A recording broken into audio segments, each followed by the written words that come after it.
ধানমন্ডি ৩২ নম্বর ঘিরে কয়েকদিন ধরেই চলছে জল্পনা কল্পনা। গত ৫ ফেব্রুয়ারি সাবেক প্রধানমন্ত্রী শেখ হাসিনার অনলাইনে বক্তব্য দেওয়াকে কেন্দ্র করে প্রতিবাদে ফেটে পড়ে জনতা। সেদিন সন্ধ্যা থেকে ৩২ নম্বরে শেখ মুজিবুর রহমানের বাড়িতে গিয়ে সংক্ষিপ্ত হামলা চালায় তারা। সে সময় তারা আগুন ধরিয়ে দেয়, ভাঙচুর করে বাড়িটিতে, এমনকি এক্সকেভেটর ও ক্রেন দিয়ে গুড়িয়ে দেয় বাড়ির একটি অংশ।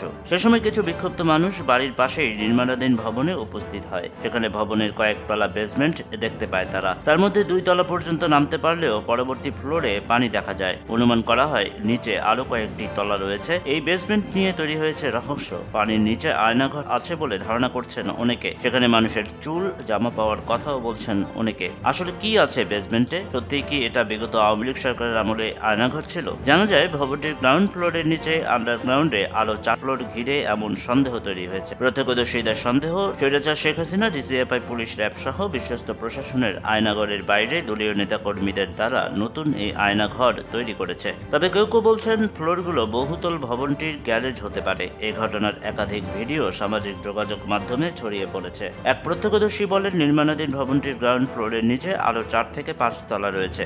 সেখানে পানি দিয়ে পূর্ণ থাকায় নিচে যেতে পারেননি তারা। এটি নতুন কোনো আয়নাঘর হতে পারে। জুলাই আন্দোলনে ছাত্র জনতাকে হত্যা করে সেখানে রাখার জন্য এই আয়নাঘর বানানো হতে পারে বলে তার ধারণা। তবে গ্রাউন্ড ফ্লোরের নিচে ৪ তলার মতো আন্ডারগ্রাউন্ডে পরিদর্শন করে দেখা গেছে সেখানে পানি দিয়ে পরিপূর্ণ।